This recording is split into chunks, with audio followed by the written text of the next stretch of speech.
Thank you for downloading this podcast from the British Theatre Guide. For more information about British Theatre Guide, please visit britishtheatreguide.info. English Touring Opera has been taking live opera productions and educational and community projects around the UK since 1979. The company has been based in London up to last year when it began a move to Sheffield, and its spring 2026 season will be its first to open in the South Yorkshire city. I spoke to ETO's artistic director and CEO, Robin Norton-Hale, just before the season opened, and I began by asking her to describe a bit about the company. So English Touring Opera, we tour all over England and we tour opera. Yeah. The name's pretty accurate in that respect. We're unusual in that we tour more than any other opera company. We go to more places and do more performances than any other opera company in the country. There are some very big opera companies that people have probably heard of, like the Royal Opera House and English National Opera, and in the north there's Opera North. Yeah. And the first two I mentioned don't tour at all. Opera North does tour, but maybe to 6 different places. ETO will go to, with our shows for, I hesitate, sort of shows for grown-ups, as in the shows that aren't aimed at kids, obviously. All are welcome. Those shows go to getting on for 30 different places through the course of a year. And then in addition to that, we do getting on for 100 performances for young people over our spring season and autumn season put together. And we're touring with an orchestra of up to 30. And in our larger scale, sometimes it's a bit, and our autumn seasons tend to be slightly smaller scale. So in those, we might have an orchestra of more like 18 and with a small chorus and principals. And a really important part of what we do as well. We in each season, so spring season and autumn season, we'll have 2 operas going round to theatres. But alongside that, we'll always have a show for young people. So this spring, we've got Ada and the Code Crusaders, which is an opera, a time-travelling adventure opera about Ada Lovelace, the mathematician whose work is the basis for a lot of computer science now. But it's also a completely sort of bonkers psychedelic adventure. Yeah. And that is formed by the same professional, outstanding opera singers and players who are in the orchestra for the shows that are going to theatres for grown-ups. So it's really important to us that work for young people is absolutely the same quality and we give it the same attention as the work in the theatres.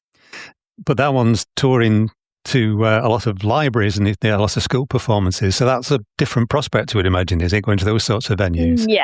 Yeah, very much so. So mostly we go into schools because that just gives it the widest possible access, right? Yeah. Schools don't organise transport and every single child comes to see it. And so we have it's a bit like an Edinburgh Fringe sort of set. You can get in and get the set up in 45 minutes in the school hall or the canteen. But it does get a proper set, proper costumes. What it doesn't have in a school hall is lighting for obvious reasons. They don't have Lyceum. And then we'll also take that into libraries and occasionally some studio theatres for public performances. So the libraries and the studio theatres are open to the public to give access to people who maybe their schools haven't been able to book it. But yeah, that is it. It's in terms of the scale of the set and the scale of the show. Those shows, Ada and the Code Crusaders has a band of 3 and 4 singers playing multiple roles, whereas on as I said in the orchestra pit this season we've got 28 players and we've got a chorus of 16. So yeah, it's quite a lot bigger. Yeah. It is very different though. I mean, I've done theatre and education in the past and it is a matter of turning up and you don't even know where plug sockets are or anything until you get there, do you? Yeah, exactly. And they're like, you've been told that the staircase is a certain width, and you get there and go, oh, that's a bit narrower. Yes. It's going to be a bit tricky getting the set up there or whatever. Yeah. But you recently moved to Sheffield, so how did that come about? So we're a touring company and we have always done getting on for 90% of our work outside London in terms of both the performances, but also workshops and participation work and that kind of thing. But our office has always been in London and we've rehearsed in London. I guess, for various reasons, that was just how it was when it was set up. We're just over 40, we're 46 years old as a company. And I guess, the capital city has often just been the default of that's where a national company will be based.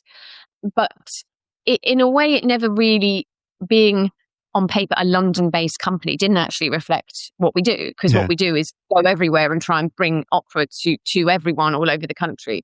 So that came about because the Arts Council was interested in moving some of their investment outside London. And so we were kind of an obvious candidate to do that, really. So we've moved our office to Sheffield. We are currently working between two offices because obviously it takes a while to move a big company from one city to another. So we've still got a London office, but only till the end of June of this year, and then just be a Sheffield office.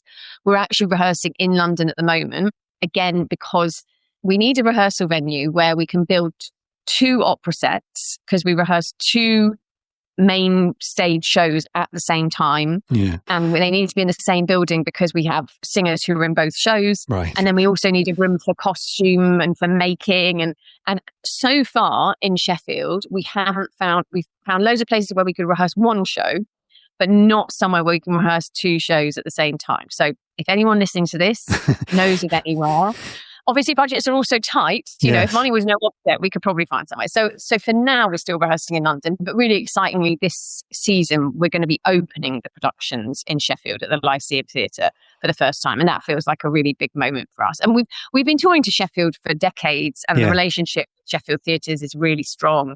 And they're super supportive of us being based in the city. So we're really excited to have the big opening there in March. So you'll be working with Elizabeth Newman, who's been a guest on this podcast several times over the years. Oh yeah, she's brilliant. She's like full of energy, and she and Tom Bird, who's the chief exec at Sheffield, been really, really supportive of ETO moving to Sheffield. I would imagine that reduces costs somewhat, though, from being based in London, does it? Maybe. Right. It reduces office rent costs, but it doesn't necessarily, because a lot of our performers and technical staff are based all over the country, but they're not, they're used to traveling to London, and they usually have places they can stay and systems set up for being based in London. That's not the case yet for Sheffield. Right. Obviously, we're really keen to build relationships with people who are local to Sheffield as well, and we're doing that. But I don't think, so far it's cost us money rather than saved us money. Right. But, there are positives too. So, just because making a change like that quite quickly, which is what the Arts Council stipulated, that it needs to be done in a certain time frame, just does come with costs. And at the moment, having 2 offices. Yes. Yeah. But we've already had a really fruitful partnership with Sheffield Hallam University. We've made an opera film on location with some of their filmmaking students. That's been brilliant. Have a really good relationship with the Music Hub there. We work with their, there's an organisation that they run called Tracks, which is alternative provision for young people who've been excluded from mainstream education, secondary education for whatever reason.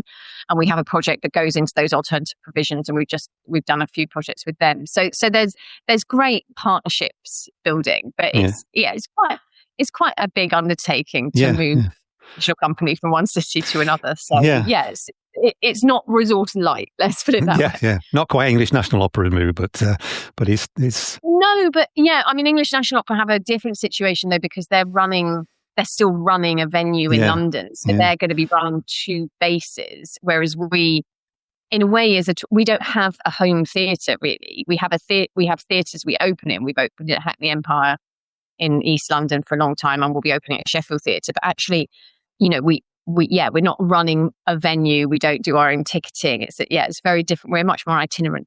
Yeah. So Ada and the Code Crusaders, great title. Is that a new piece that you've developed as a company?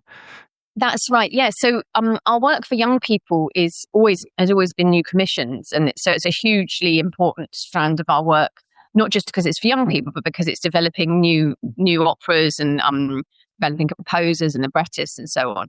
So that's actually unusually, both the words and the music are written by the same person, by an amazing multi-talented artist called Anna Poole, who's also, she's not performing in it, but she is also a brilliant singer. And so, that's a new commission. And then we also commission a new piece for a sensory-friendly opera for mostly aimed at learning disabled young people. And that'll be in the autumn season. And so we have a commission our autumn season is all sort of loosely based around classical mythology. So the piece for learning disabled audiences is inspired by the story of King Midas, and it's called Meanie and the Golden Touch. Right. But it won't be the story of King Midas. That's just a sort of jumping off point. They're all new pieces.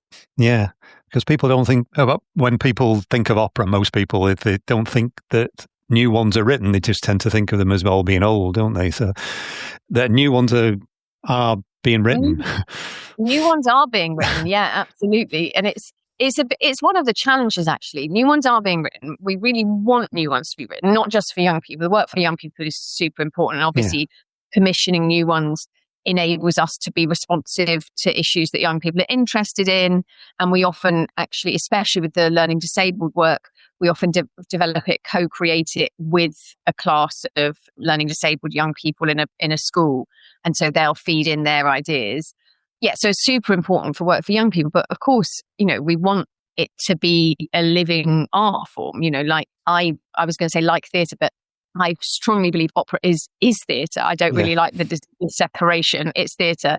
It really irritates me. So I'm onto my bugbear now, but it really irritates me when opera is listed in, press coverage under music. Now, of course, the music is hugely important. The incredibly talented musicians involved, but that's ignoring a huge, I feel like it should be in the stage section, because it's you've got designers, you've got lighting designers, you've got opera singers are brilliant actors. It's this idea that opera singers don't act, I hope is totally outdated. Yeah.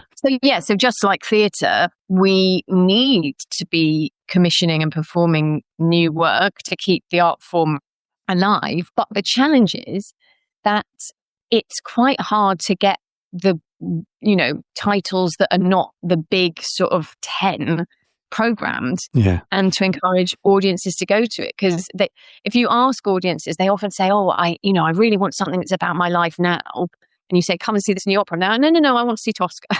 Yes.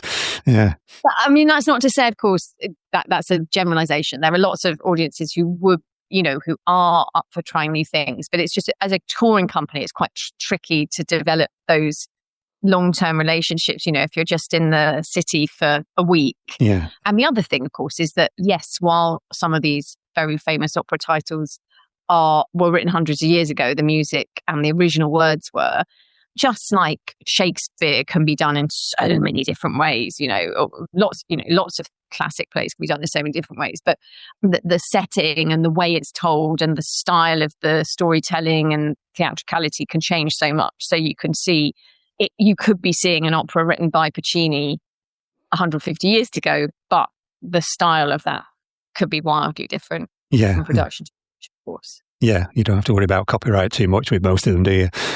No, exactly. Which can be quite liberating. And also, as with all great works of art, it doesn't have to be literally about what's happening in England today to be relevant to our lives, right? Humans and their power struggles and the ways they treat each other when they've fallen out of love and whatever. That, yes, there are changes to do with context and time, but also there are pretty universal things. So I think a lot of the time these operas are relevant, even if they were written a while ago. Yeah. So the other two in the season, apart from the Ada Lovelace one, there's one opera and one operetta. Do you want to talk about what those are? Yeah, sure. So we've got a production of Gilbert and Sullivan's The Gondoliers. Gilbert and Sullivan, is, as you say, it's operetta. How do you define that? I guess it's lighter, it's funnier. There's a bit of spoken dialogue. For me, again, I'm not sure it's a brilliant piece of comic theatre. It has brilliant opera singers, so it's also opera. Yeah. And sometimes I think there can be a bit of a snobbery towards operetta, but it's such skillful comedy. And also, I think the thing that sometimes gets forgotten about Gilbert and Sullivan is that almost everything they're writing is satire. Yeah. They're always taking a piss out of something. Yeah. And actually what they're doing with the Gondoliers is they are sending up the fact that people, it's a story of mistaken identity and babies are swapped at birth and someone ends up being the king who they didn't think was the king. And so what that enables them to do is send up this idea of how people treat other people when they think they're important or highborn, and rather than treating them based on their actual merits. You know, again, I'm sure that still is pretty relevant. We can see some parallels, yes. Yeah, exactly. So it's a completely joyful production, directed by Liam Steele, who originally was a dancer and choreographer. He's done a lot of directing as well. He's directed for ETO a few times before. And he has made the cast work so hard, because not all of them, some of them are trained dancers, but not all of them are, and they are all doing a lot of movement. And luckily, they're also having they're working really hard, but they're having a brilliant time, and that really communicates itself. The Gondoliers, unsurprisingly, is set in Venice, and so the set is gorgeous to start with. It's got lots of lovely Venetian bridges in the first half, because it's all set outside, and then the second half is set in this completely camp and over the top ducal palace. Yeah. And the setting it's kind of goes everywhere from taking inspiration costume wise from 18th century, massive, almost Marie Antoinette style, very wide dresses. So I'm gesticulating, which no one will see on the podcast, of course. But, I'm trying to think of the word. They're not bustles. They're not out the back. They're out the side. I can't remember the word. And really glorious, they've been handmade, and there are details of sort of embroidery of Venice and stuff, extraordinary costume makers have been working on them. But what's really lovely about that is almost every single costume was adapted from something we already had in our store. You would never know it's been adapted. They all look brand new and, specific to this production. But that's part of the environmental responsibility we're trying to undertake, because it's touring theatre and opera of this scale is pretty carbon heavy, and so trying to do what we can with that.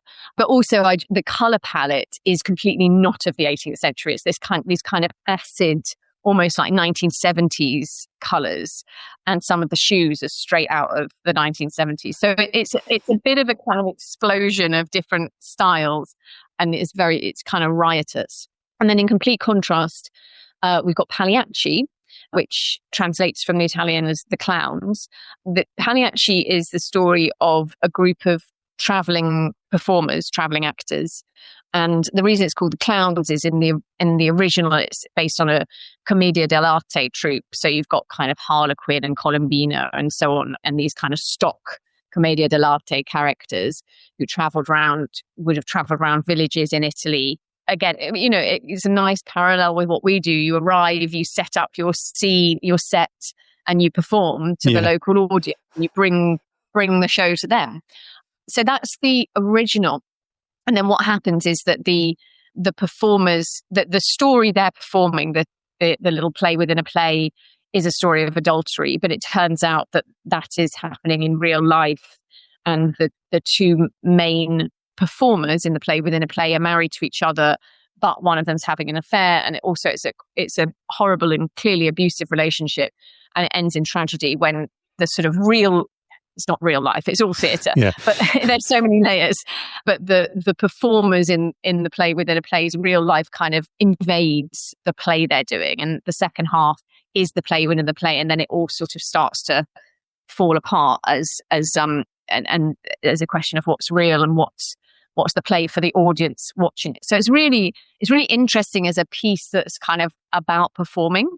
But what the director, Eleanor Burke, has been particularly interested in is she's made the travelling actors a little bit more, less kind of hand to mouth, in terms of less poor and less, taking their set around with them, and to look at the idea of celebrity a bit. And so the idea is that they're arriving with this touring production, and that the audience have invested in what they believe the relationship between these two central actors is, in the way that we do with celebrities. She was inspired by Richard Burton and Elizabeth Taylor as this sort of almost first celebrity couple, that people were more interested in their relationship almost than the characters they were playing, and how sort of damaging and almost violent that demand of the audience can be. So again, I think that's really relevant in the way that we as a society engage with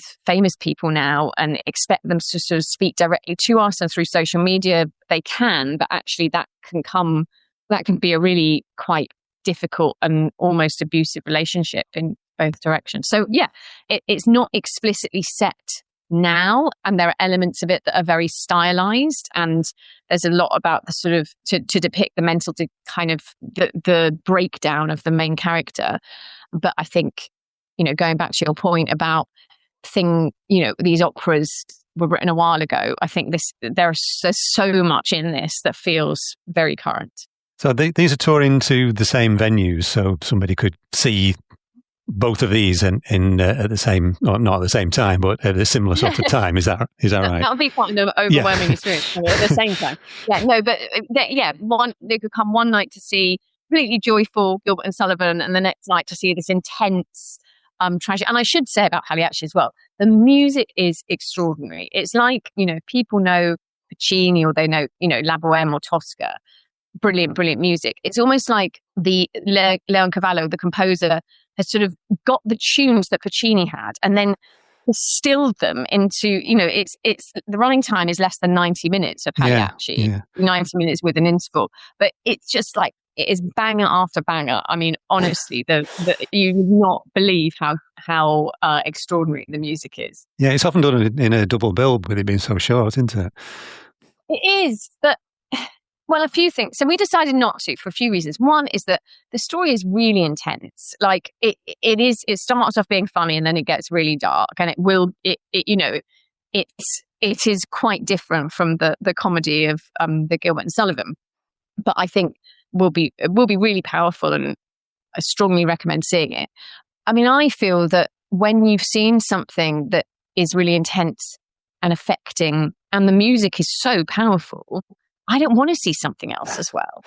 The only thing is maybe I'd like it, you could have it with a little short sort of prequel, but I find the double bill of a sort of that you've got to immerse yourself in one story completely, and then have an interval, and then immerse yourself again in a completely different story. I actually think that audiences sometimes are not that keen on double bills. So we're presenting this as and also people love to be able to go out, and have a meal afterwards or go to the pub, So yeah, I would say I really don't feel anyone will feel shortchanged, because there is a lot going on in this opera. And so you get 90 minutes of really intense entertainment, and you'll be reeling at the end of it. And I don't think you'll be ready for another opera straight away for a 20-minute interval. So you've got 3 shows going out at once. How many people do you have on the road? It must be quite a big thing to coordinate. It is, yeah. So it's usually around about getting on for 100 people on the road, give or take. I mean, not necessarily everyone all the time, especially for the first few shows. We've got a lot of electricians, we've got carpenters. I'm always completely astonished by the skill and problem-solving ability of the technician, because you're there. It's one thing to plan something and build it beautifully. I mean, I couldn't do that either. But it's also like you're there and like, oh, this doesn't quite work. We need it to turn, on a tighter circle or whatever. And someone will just solve it, between technical rehearsal 1 and technical rehearsal 2 in the dinner break. It's amazing. So we've got a big team of technicians. I should also say that Pagliacci is in English. It's in a new translation, which I've done, and Gondoliers is in English as written. But we do also have captions, English captions at the side of the stage, even when it's in English. Not most of the time, most people will be able to hear what the singers are saying, but partly as an access thing, but also because we know, we've heard from doing audience research that one of the things that people are worried about coming to the opera if they haven't tried it is, am I going to understand the words? Yeah. So if you want it, but it's off to the side. So also you don't have to look at it if you don't want to. So I mentioned that because we always have someone obviously has to run that. Yeah. And then we've got our orchestra. Most of the players play in both shows. There's a very slight difference in instrumentation between the two orchestrations. And then 2 conductors. We have a staff director who puts into every each theatre is different. So, and then when we arrive, we always have a balance call. So because the acoustics, of course, are totally different. So you do all this rehearsal and then in one theatre, and then you get to the theatre. And so we always have all the cast on stage and the orchestra in the pit at 5:30, and they have 40 minutes to just test out whatever bits the conductor has decided are the ones that really need, so that they get a sense of the theatre and the acoustic and make any adjustments before the performance. So there's a lot to go. Yeah. And of course the acoustics will change when you've got bodies sat there as well, don't they, in most places? Absolutely. It's interesting you're talking about the sound, because most shows I go to with music, even in very small venues, they tend to use mics, even for dialogue, which is something I've complained about a lot. And you don't, do you? For most opera doesn't. Most opera companies don't, I don't think.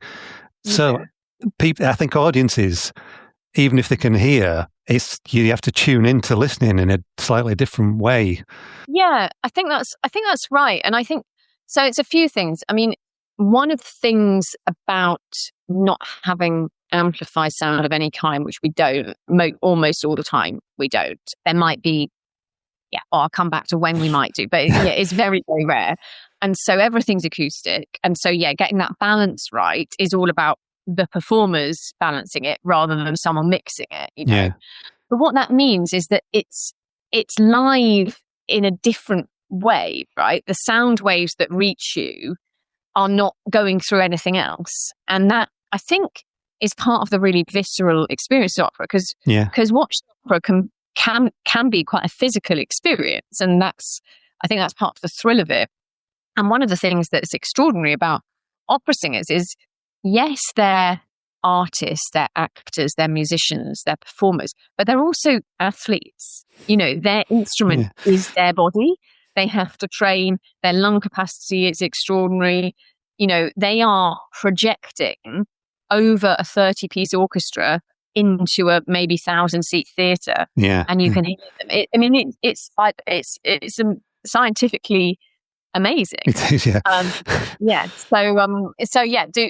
if you haven't experienced it, and I think sometimes people who haven't been to opera don't actually realise till they come. They're like, oh, I didn't know it wasn't mic'd, you know, and that's something that we need to remember to say. You know, this is a really unusual thing. But you started I think you still do a bit for a much smaller scale company, Opera Up Close. That's very different, isn't it, to this sort of scale? Yes and no. I mean, I don't. Opera Up Close continues and is wonderful. I'm not involved with it anymore. Right. But so the thinking behind that, so we started off doing shows in theatres above pubs. You know, I think initially it was like a 35-seat theatre. I mean, literally, effectively in a living room above a pub, like a function room, you know, but even has a sort of bay window, and like, you know, it was really like being in someone's flat.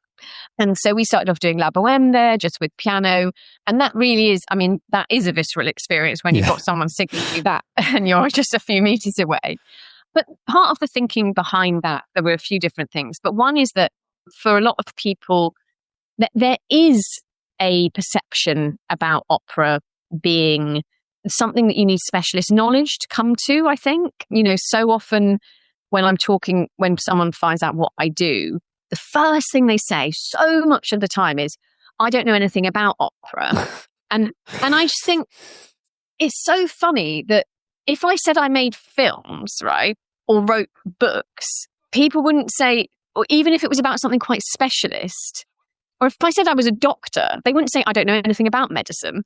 You know, it's this idea that somehow people are embarrassed that they don't have this knowledge that they think exists and think that people who go to opera have. And I would really like to break that down. Of course, you can have loads of knowledge and you can listen to loads of opera, and just like anything, the more experience you have of it, the different you will have a different experience when you go and see it. You know, same with theatre, same with football, you know. Yes. But for whatever reason, that is just it's such a thing with opera that people want to preempt any discussion with like, oh, I don't know. And So the thing about performing in pub theatres was just one of the things that does to start breaking that down, because a lot of people do know about going to the pub. Yeah. So they're like, well, I know what that is. I know what I can wear. And so just remove one of the barriers. And I hope, I think in a way, yes, the scale is different, but for me, the through line in all of this is storytelling. Like, why do we make theatre? Because we want to tell stories about humans and share stories and share that experience with other people in the moment live. And that, the show that the audience experiences one night, even if they come to the same production the next week, won't be exactly the same. Even if what's happening on stage is exactly the same, which it never is because it's live. Yeah. Even if it is, it's different because the audience is different and the audience reacts differently and people have had a different kind of day or whatever. So the through line from opera close in a 35-seat room above a pub to English touring opera in a 1,000-seat theatre is, are we telling stories in an engaging way, in a clear way, in a way that delights, entertains, challenges? If the answer to that is yes, then I don't think they're that different. Yeah. But working with those sorts of scales, were you discovering something different about operas where, a lot of people might think that the opera is about the scale, about the massive orchestra and about the costumes, reducing it down to its bare essentials? Do you think you were discovering something new about them for yourself? Yeah, definitely. I think it's so the first opera I did for Opera Close was Laboem, which I was just funny that I've found myself talking about film because we just made a film of Laboem, but that's another conversation. And then this production of Pagliacci, which ETO are doing at the moment, both of those, Laboem and Pagliacci, are from the Verismo school of opera, as in realism. Yeah. Right? It's meant to be true to life. And for a lot of people, understandably, realism and true to life and opera do not seem to, it's like as soon as people start singing, it's like, well, that's not realistic, is it? And especially when they're singing in that, the highly trained way that we were discussing, that you need to sing in to fill the theatre. But that was, for some composers for this particular part of the 19th century, that was their aim, to make it gritty, relatable, about real people, about real lives.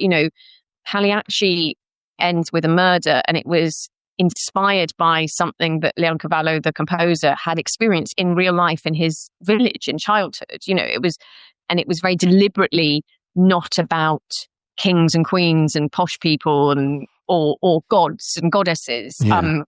It was about real people who didn't have much money and were struggling. And similarly, Laboem, is about a group of students who are kind of living hand to mouth, but having a great time. And I think with both those operas, as an example, although the original with big, big orchestras are wonderful to hear, the sound is overwhelming, the emotion it communicates is incredible. Somehow seeing them on that scale, on a huge stage in a massive opera house, it does take away the idea of poverty, of real life, of grittiness. Because even if what you put on stage shows, a village where people are struggling, you're still on a massive stage with 70 people in the pit. Yeah. Just the scale of it actually, I don't want to say undermines, because it's just a different experience. But you were talking about, did you discover something new? I think then, yes, what you can discover, and maybe particularly for these operas that the composers wrote to be really realistic, is that if you put them in a smaller space, strip away stuff, as you said, it does add that layer of realism, which genuinely the composers wanted. Yeah. And I would assume to say Puccini would be delighted to see this opera, in this way. And certainly that was the experience of audiences. The audiences see it as, I know these people. That's like my brother. That's like I was when I was 20, in a way that I think is much harder to achieve on a grand scale. Yeah. I'm just thinking this is the period when non-musical theatre was moving from romantic drama to naturalism. And so I suppose the same movements have been reflected in musical theatre as well. Yeah, absolutely. It kind of moves away from the set piece where someone, there are big standout arias, but it kind of just, it's through composed. So it's like, it doesn't stop. Whereas slightly earlier, it would be like, here is this person's aria. And then, much more, you could kind of divide it up into that's that person's song, that's that person's song. Whereas this style of opera just keeps going like a play. Yeah.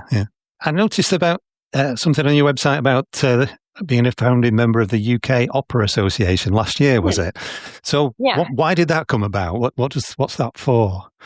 So the UK doesn't have, up to this point, didn't have an umbrella group for opera companies.